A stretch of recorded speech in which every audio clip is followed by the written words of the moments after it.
everything. Y'all know, I already know I'm your homegirl in your head. Listen, let's talk today about none other than Miss Lori Harvey. And I think what the people want to know, the people been out here in these internet streets calling Miss Lori Harvey a hoe for a very, very long time. A ho Merry Christmas for a very long time. But is she?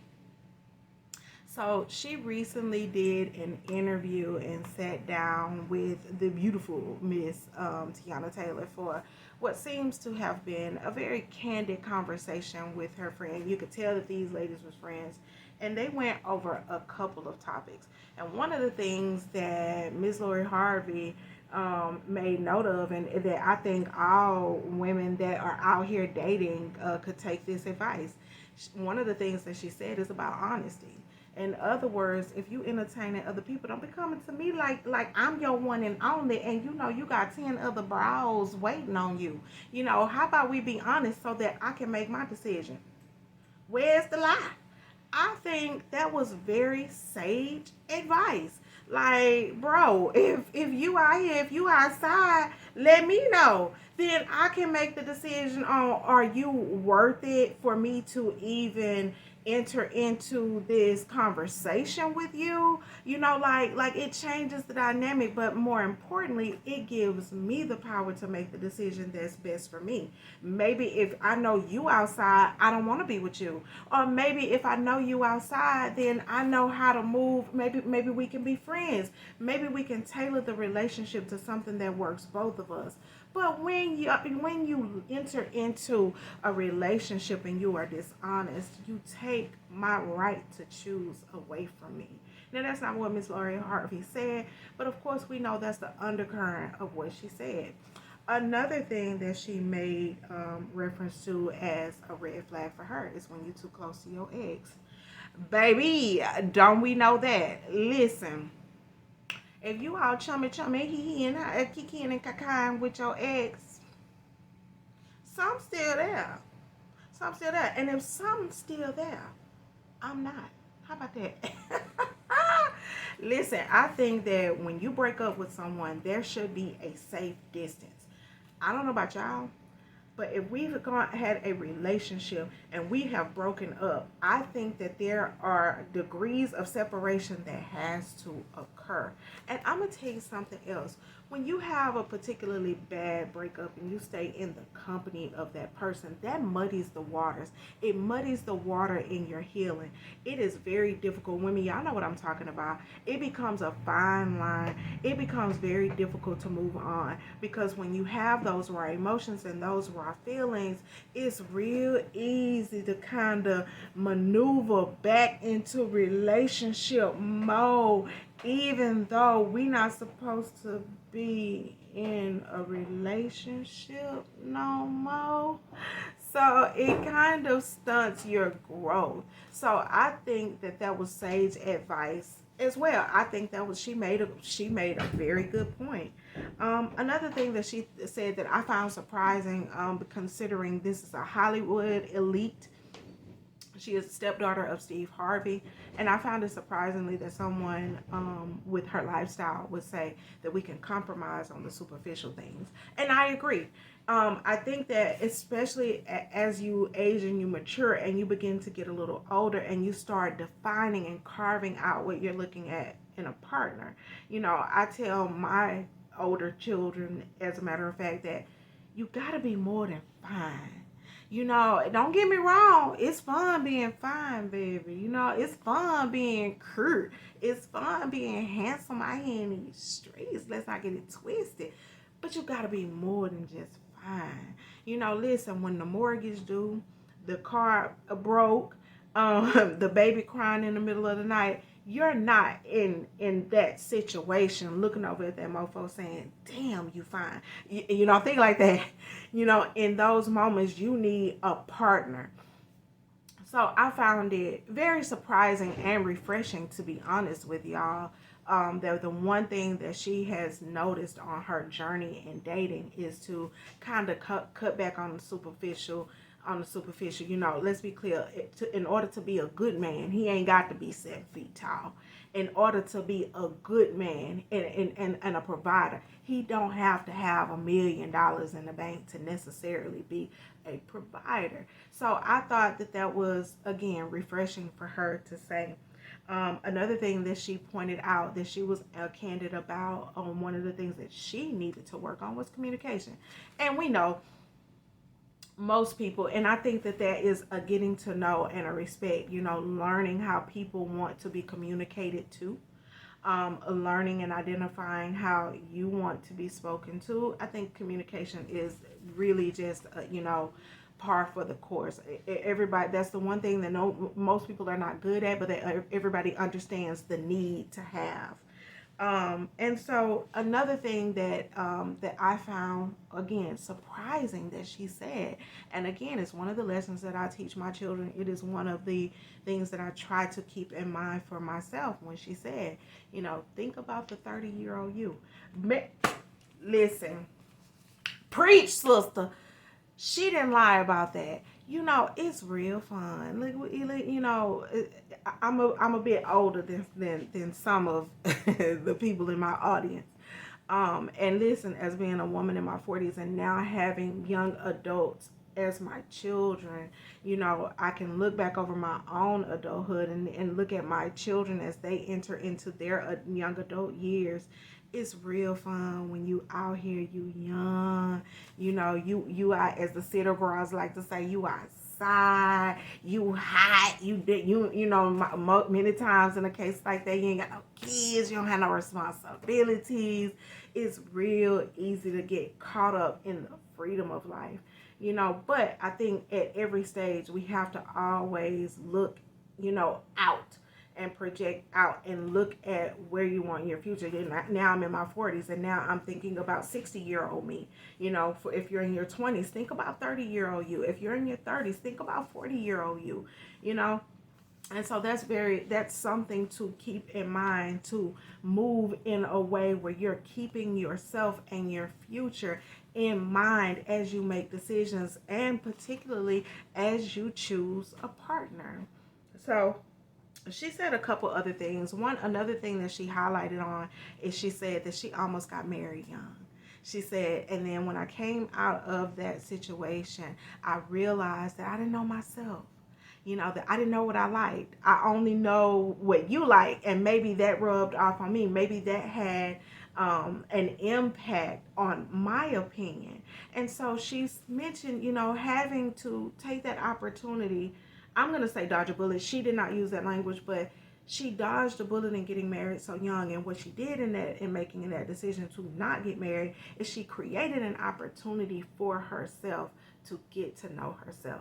And one of the promises that she made to herself in coming out of that relationship was that she would date on her own terms, which ironically enough became the theme throughout this interview. Dating on your own terms. I think that's very powerful. A couple of things that I just kind of wanted to touch bases on. When she said, dating on your own terms, and this ties right back into the whole world calling her a hoe because of the men that she's been linked to. And I question, is she? And what's the definition of a hoe? Lori Harvey is doing what wise women wish they had done. Let's be clear. If you have had children early, just like Lori Harvey said, if you had children early, if you got married early, if you got a quick start on life, some fundamental things you had to sacrifice in order to make that decision. And for many of us, and I would imagine it works the same for men, but I can assure you for many of us women, you sacrifice your identity. You sacrifice life experiences in a way. I had my first baby when I was 22. I thought because I was grown, I was on my own, I was paying my own bills, I underestimated, because of my success at that age, how young I really was.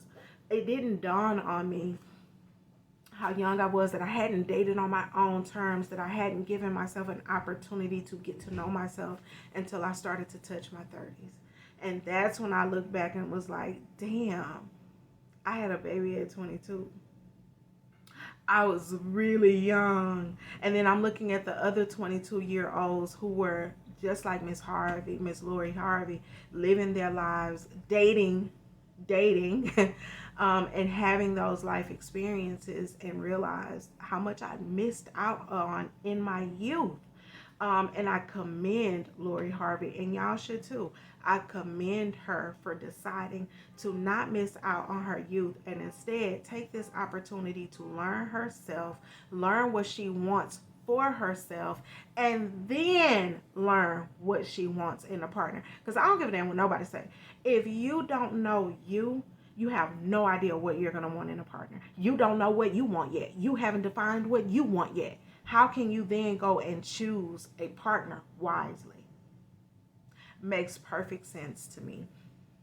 And one question that I kind of wanted to bounce around with y'all is the question came up: does dating get sexier as you get older? Yes, boy, y'all know I'm my little fast ass live for that.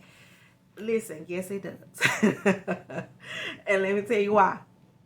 When you get older and you've had those life experiences, you are more in tune with your decision. Once you learn who you are, and I think that that was very much the temperature of this conversation. That's the backdrop of dating on your own terms, is being in tune with your choices. And the only way you can do that is through getting to know yourself. As a woman in my 40s, I am way more vocal. I've always been vocal.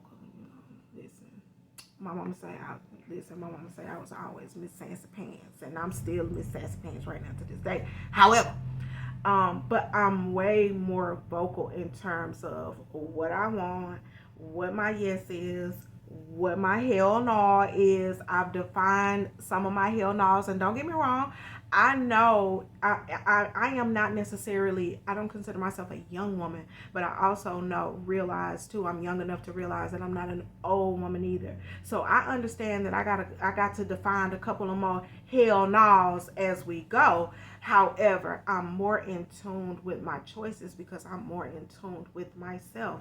At this age, I know generally what I want. I know, and I have my partner, I have my husband, but I know what I want and what I expect for him. And I think more importantly, I know my worth. I know what I'm bringing to the table, but I had to grow and experience life. And so I think that it is a very sexist and harsh criticism to take a young woman who is dating and getting to know herself and slap a label of a hoe on her. It speaks to the sexism. And I think women in this very pick me culture, we are sacrificing ourselves to be the better woman. This is what I call playing pussy games.